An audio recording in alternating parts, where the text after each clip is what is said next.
Hello, ladies and gentlemen. It's a real pleasure to see everybody today. My name is Dustin. Today, we are going to be interviewing Ernst Wilhelm.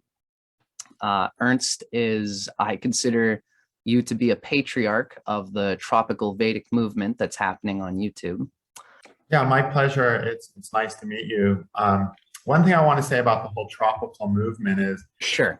There's been a few people in India who've been using tropical, Zodiac with Vedic astrology. There's two groups that I'm aware of. I wasn't aware that when I started using the tropical myself, that was something that I found working better through my own practices. I started playing with it in 2004. I committed to it in 2007. At that point in 2007, I told other people about it, and some people jumped on that bandwagon at that point. And since then, a lot of people have. So I'm like the first one, definitely, who's been doing it in the Western world. And everyone in the Western world who's doing it, it comes from me having started it. But there has been before me, there were two groups that I wasn't aware of who were doing it in India, but they were just very small. The one person has finally published some books on it, 3 books on it. I'm curious who I that wasn't is. like the first person. It's been a while since I corresponded with him. I don't recall his name, but it's something I can look up. His books are in print, so I can send you a on that later. Sure. We can digest that because I'm intrigued by that. There are guys such as Vedic Astrology he's a strong proponent of tropical methods of measurement, having been the fact ever since it was Jyotish's conception in Vedic times. That would make sense as you and I practice tropical Vedic astrology. It would make sense that this has been the ideal route of how to define Jyotish. I guess some people are very brass about that being the only system, and that's part of the debate that's going on in today's time. But to correlate with what you're saying, I believe there's been Vedic astrology systems that use tropical since before the YouTube phenomenon made it a common practice. Yeah, it's been going on a while. There's one person in India, I believe his father did it, and he's not a young guy. So we're probably talking, maybe as early as the early part of the 1900s, but certainly as early as 1950. But I doubt that was original to them. I think there's always been a few people using tropical in India, would be my guess. But with that said, if we start talking about the zodiac in the context of like most ancient times, I think at that point we're really talking about a zodiac that has nothing to do with Aries, Taurus, Gemini. I think the naming of the zodiac Aries, Taurus, Gemini is a new phenomenon, by new in the last probably 2,500 years. And I'm stretching it going back as far as 2,500 years. There's no evidence in any Indian texts of anything having to be called Aries, Taurus, Gemini in the older days. So is it all focused on nakshatras? No, they had a 12-fold division, but the 12-fold division was not one of Aries, Taurus, Gemini. They didn't. It was a tropical division, but it wasn't called Aries, Taurus, Gemini. Okay. And it was a tropical division that was related to the idea they would have 6 seasons. Each season was 2 months. Oh, right. Each half of the season was a solar month.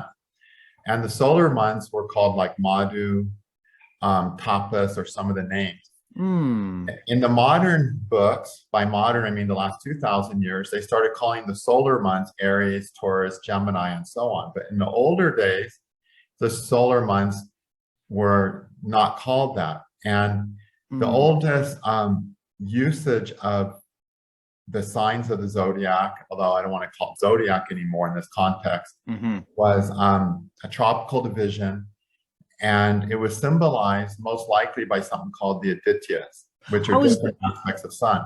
Got it. Because I just did a little study of some of more of Vedic Astrology stuff, and he gets that right from the Vedas, particularly Aditi.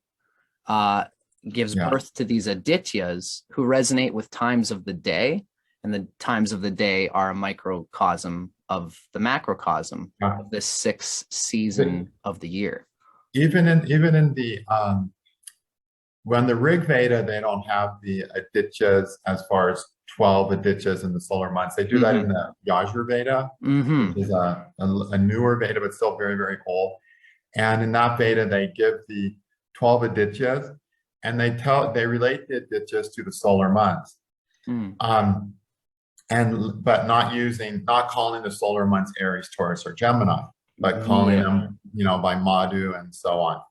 And then later on in the Puranas, we find that particularly in the Srimad Bhagavatam, we're giving the solar months with the adityas, with these other beings that the adityas travel to.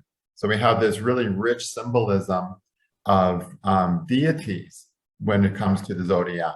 We don't have, animals like Aries and so on. Okay. Right. That's probably the most original zodiac from India, but it's something that's been sort of disappeared over time. I'm actually in the process right now of recreating the zodiac, doing all the necessary research to bring this older zodiac back into vogue, because I think there's a real rich symbolism to it. And not to say we need to replace the symbolism of Aries and Taurus. The symbolism of Aries and Taurus works beautifully, but this way we have a more authentic, let's call it Hindu zodiac. Interesting. I really don't have any faith that the Aries, Taurus, Gemini are a Hindu-derived zodiac. I still think it's a great zodiac. It doesn't have to be Hindu for me. It just has to work well, and it works well. But I feel like we're missing this huge amount of symbolism for the zodiac signs. That's going to be really powerful to use. So that's something that I hope is my primary project this year. I have a research assistant that's helping me with this, who's someone who has a lot of scholarly knowledge and a real love for all this old Hindu information, because I haven't been able to get it all done, because it's tremendous. I'm talking tremendous amount of data gathering and digging. Because I wonder, some of the genes are so, we don't even know who they are anymore. We know who the adityas are, but then the beings they travel with to create the full symbology of the sign are beings that we don't even know. It's like, where do you even find these? It's going to be a big dig. Interesting. So I wonder if this would be a new, you wouldn't call it a zodiac, as you said, but this would almost represent some kind of seasonal passage. No, it's not even seasonal. It's just another way to look at those 30-degree arcs of the sun and add letter symbology. Like, for instance, we have our standard symbology of Aries, Taurus, and we can look those up in the in Parashara and all these books, and they'll tell us what the signs are like and what colors they are. But then in Jaimini Sutras, he gives the meanings of 12 signs in one very, very short little sentence. And those meanings are so useful, so profound. They're always the meanings I go to first whenever I look at a zodiac sign. Yeah, sutra. And it's like Jaimini for Aries, he says rats and cats. Right. Okay, that's the result. It's like, wow, when you really start using that, it's really, really profound. And really understanding the signs in the context of Jaimini. I did a course on that a few years ago, must be 3 years ago now. But I've been using that symbology so heavily, it's like I can do a course 5 times as long now. That symbology, as I get familiar with it and take it to deeper and deeper levels of our being and our psyche and our behavior, it's really, really amazing, especially in the context of where Rahu and Ketu are falling according to the Jaimini symbols. Wonderful. So, so even though we've had this zodiac that's, like, the Aries Taurus zodiac, if we just take what Jaimini says about the signs, I'd rather have that than all the information I have on Aries, Taurus, and Gemini from the other classical texts, which are newer. Okay. And I hope to have a huge dose I hope that this Aditya developing or resurrecting, I like to say, this Aditya idea of the symbology will really help us get a whole nother perspective of information and knowledge that we could get from the signs. Wonderful. I'm almost inclined to think that, our tropical zodiac, one of its primary realities is that each of the signs actually does represent with resonates with the numerology of the planet that rules it. Leo resonates with the sun. Aries and Scorpio resonate specifically with Mars. Yeah. I've found obviously that the nakshatras are debatably also connected to the planet that presides when the moon is in the nakshatra of that at birth. Some people call it the nakshatra lord. Like, for example, Kritika's alleged nakshatra lord is the sun, because when the moon is in Kritika, it embodies the sun when you're born. Now, I'm wondering if this new Aditi-based understanding, as we're talking about it, does it seem like the deities of the Aditis, they don't necessarily correlate with the planets? Maybe they're more like the nakshatras. I'm just, I'm playing with this. I think they do correlate with the planets in the idea that we have the space, and the first thing that happens is the space is cut into 30 degrees, and the planets are all related to different parts of that space through lordship, through exaltation, through mula trikona, and through debilitation. Got it. Yep. That's its own infrastructure. Yes, you got it. That's what I was making. You could just say, like, I teach my Rahu Ketu course, a lot of my predictive courses. I'm like, if you want to study relationships in a person's chart and you don't even know what their birth time is, you don't have their 7th house, who cares? You're going to be able to tell a lot of solid information just by studying the signs of Venus. If you study the signs of Venus and you see what the planets are doing to those signs, that's going to impact their relationships dramatically. So just by the nature that part of the sky is ruled by Venus, it's going to have to do with all Venetian affairs and so on. All the other planets. Cool. Now, the biggest difference we see between really true Vedic astrology, and by true Vedic astrology, I mean a Vedic astrology that does not use Aries, Taurus, and Gemini symbols, is that the way we look at the zodiac now, we take the sign and we say, okay, we have the signs of Mars and the signs of this. And then we go on to the, Vargas, and we say we have the Navamsha of Aries, and that's the Navamsha of Mars. And and a lot of the classical books, they just say, they don't even use Navamsha of Aries. They say the Navamsha of Mars. So all the Varga charts, they're really giving priority to the Lord that rules that Varga. Okay. So it's a very planetary based system, which is beautiful because I'm all about the astrology. Okay. Right. And so when we look at the Greek astrology and the more current modern Vedic astrology, and by modern, I mean the last 2,000 some years, the symbology is all planetary. Right. Okay. So the lords of the Vargas are the planets. Of course. Yep. But what Parashara does is that also for the Vargas, it gives us the planetary lords, but it also gives us deity lords for every Varga. Every Varga has different deities. Like the Navamshas, interesting enough, are ruled by Deva, Manushas, or Rakshasas. Those are deities. But we never really use these. The only time we're using the deities anymore of the Vargas on a regular basis is in the Hora. The deities are the sun and moon. And in the Trim Samsha, the deities are the 5 elemental planets. Okay, interesting. And they're really the elements and the deities of those elements. And there is a conversation going on there between the deities. We have deities for all the Vargas that are in Parashara. Right. But the deities for the Rashi Varga, Parashara doesn't give. Okay. Because they were so well known, they're simply the Adityas. Oh, interesting. So you see, we have this whole symbology going through all the Vargas based on Hindu deities that we can add to our interpretations once we understand these things. Right. And we have to understand the archetypal system of resonance. Yeah, who the deities are, right, and what they mean. Yeah, and in class, and an ancient Brahmin, he would have a familiarity with all these deities and easily be able to use them as symbols. Right. Okay.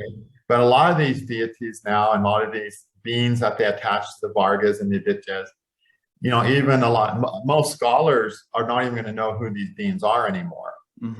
because I mean, some of them, I don't even know if I'll be able to find some of them in some books. It's going to be a huge amount of research to dig all this stuff up. No kidding.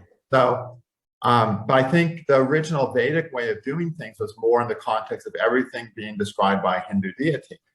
I can understand that. When I think about the consciousness of a rishi, I'm always thinking about the fact that they want to skip the figures and forms of astronomical fascination and go right into a more energetic mode of thinking. Possibly. And I'm not saying that's a better way. Yeah, I really like the way of the planets. But I think it'll give us another dimension to round out the symbology. Cool. Like the oldest the most important Vastu book, gosh, I can't remember the exact name, the Mahamanyam or something. I'm going to confuse the name. No problem. In that book, it's just like astrology. They take a plot of land and they cut it into different parts. So they'll cut it into 9 parts. They'll cut it into 8 by 8, 64 parts. Right. You know, they just like making Varga charts. They take your plot of land, they cut it up. And depending on how many pieces they cut your plot of land up into, each piece is ruled by a deity. Right. Very cool. And if you know who that deity is, you can tell someone, oh, don't park your car there. Right. Right. That's why it has dents on it, right? But if you don't know those deities, it's just you can't even use it. And so there's this Vedic tradition of everything being symbolized by deities. Right. I understand. Like, and that's what I want to bring back into Vedic astrology, because we're really just, not that it's going to be better or replace the zodiac and the planetary symbolism, which is really, I would never want to replace that. But I think there's a whole world of symbology that we're missing. I see that. Really revealing. Like, I almost see, like, how I'm thinking of it, Ernst, is I like to speak in kind of metaphors and stuff, you know? When a 2-year-old is driving down the highway and they're looking out the window, they see a vast blur of different colors. As the child becomes older, they come to be 3 years old. They know what a tree is. They know what a cow is. They know what a road is. They know what grass is. And our language, in a way, is the arbiter of our grasp on our reality. So once they know the cow, then they can see it. The cows were there the whole time, but now they can deal with it as a language. In the same way with astrology, there might be a whole bunch of things going on in that window that we don't have the language to discern yet. Exactly. Very cool. So I am very interested in that new system, Ernst. And it's going to be a good, you know, my goal is to try to finish this on the Adityas this year. Wow. But that's only because I have an assistant who's going to help with that. Oh, okay. Otherwise, it would not. I've been wanting to tackle this for several years. Just the time has only allowed me to move a little bit into it. Got it. Hopefully more progress will be made now. Well, I feel very privileged to be getting a glimpse into the priority that you take as one of our predominant Sanskrit translators. It's cool to get a glimpse of like what you're interested in going for, because I know you're doing a translation of Brihat Parashara right now. You're doing a lot of different things. And well, I've translated parts of Parashara as I use them or teach them. I don't really have a goal of translating the whole thing. Yeah, there's a lot there. It's just, I don't feel like a lot of it's necessary to be translated. Yes. But Jaimini, I definitely want to finish translating all of Jaimini at some point. Cool. Well, I'd love to talk about them more. But you know, Ernst, I'm really glad to have been able to get a glimpse, as I said, of what you're going towards with this. Do you have an idea? Would you call it like a Hindu deity horoscope? Almost. Yeah, I would just call it, you know, I think really the best thing is just to call it the Adityas. Because that's basically what we're looking at from this point of view of the symbolism. Each month has a different Aditya attached to it. And that Aditya has different beings that he travels with, all which add to the symbolism. So I wonder if going forward, there's going to be a point where people are going to say, what's your Aditya? Oh, you're ruled by Mitra. Yeah. Oh, that's cool. I'm more of an Indra. Exactly. Consciousness, right? And I definitely think we should. And it also can be really cool because, you know, one of the ways traditionally in India, they would name a child, a child can have up to 5 names. One of the names would relate to a particular deity.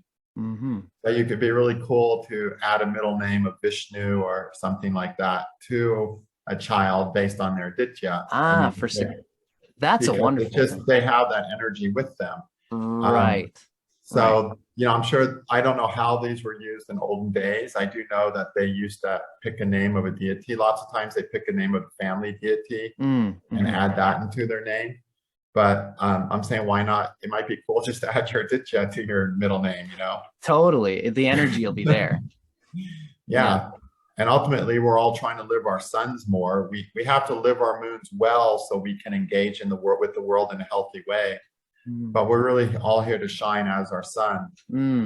So cool. Wonderful, Ernst. Well, I'm really glad to have gotten a taste of you that. got that first little hint of this. I haven't really talked to this about anyone. Awesome. I'm very proud to be talking about it with you. And I'm excited to see where you go with it. For now, I think that we'll call this a session a day, just as a nice little glimpse into what you've got going on forward. Good. And thanks for taking the time with me on it, Ernst. For everybody watching, we'll see you on the next episode that we do. Okay.